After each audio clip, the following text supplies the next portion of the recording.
ನನಗೆ ಎಷ್ಟು ಸಂಪುಟ ಏನು ಎಂತು ಅಂತ ಯಾವುದೂ ನನಗೆ ಮಾಹಿತಿ ಇಲ್ಲ. ಮೊದಲಿಗೆ ಅದ್ರ ಬಗ್ಗೆ ಕ್ಯಾಬಿನೆಟೇ ಬಂದಿದೆ ಬಿಟ್ಟಿದೆ ಅಂತ ಗೌಪ್ಯವಾಗಿರೋಂಥ ವಿಚಾರ. ಈಗಾಗಲೇ ವರದಿಯನ್ನು ಸರ್ಕಾರ ಸ್ವೀಕಾರ ಮಾಡಿದೆ. ಆ ವರದಿ ಕ್ಯಾಬಿನೆಟ್ಗೆ ಮುಖ್ಯಮಂತ್ರಿಗಳು ಏನು ಅದನ್ನು ನಿರ್ಧಾರ ತೊಗೊಂತಾರೆ ಅದ್ರ ಆಗುತ್ತೆ. ಆದರೆ ನಾವು ಅದನ್ನೆಲ್ಲೂ ವರದಿ ನೋಡಲಾರ್ದೆ ಅದ್ರ ವಿರೋಧ ಇದೆ ಪರ ಇದೆ ಅನ್ನೋದು ಚರ್ಚೆ ಅವಶ್ಯಕತೆ ಇಲ್ಲ. ಈಗ ಅದ್ರ ಬಗ್ಗೆ ಭಾಳ ಸ್ಪಷ್ಟವಾಗಿ ಹೇಳ್ತಾ ಇದ್ದೀನಿ.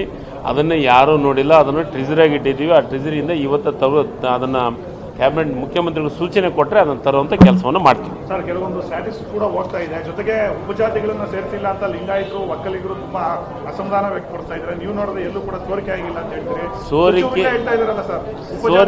ಸೋರಿಕೆಯನ್ನು ಪ್ರಶ್ನೆ ಇಲ್ಲ. ಯಾಕಂದರೆ ಅದನ್ನು ವರದಿ ತೊಗೊಂಡಿವಿ. ವರದಿ ತೊಗೊಂಡ ತಕ್ಷಣ ಅದನ್ನು ನಾವು ಇಟ್ಟಿದ್ದೀವಿ. ಇವತ್ತು ಮುಖ್ಯಮಂತ್ರಿಗಳು ಸೂಚನೆ ಕೊಟ್ಟರೆ ಅದನ್ನು ತರುವಂಥ ಕೆಲಸವನ್ನು ಮಾಡ್ತೀವಿ. ಸಂಪುಟದಲ್ಲಿ ವರದಿ ಮಂಡನೆ ಅದನ್ನೆಲ್ಲ ನಿರ್ಧಾರ ಆಗೋದು ಸಚಿವ ಸಂಪುಟದಾಗ ಎಲ್ಲ ಸದಸ್ಯರ ಜೊತೆಗೆ ಚರ್ಚೆ ಆದಮೇಲೆ. ಅದಕ್ಕಿಂತ ಅದನ್ನೆಲ್ಲದನ್ನು ಮುಂಚಿತವಾಗಿ ಹೇಳೋಂಥ ಪ್ರಶ್ನೆ ಬರಂಗಿಲ್ಲ. ಅದಾದ್ಮೇಲೆ ಹೇಳ್ತೀನಿ.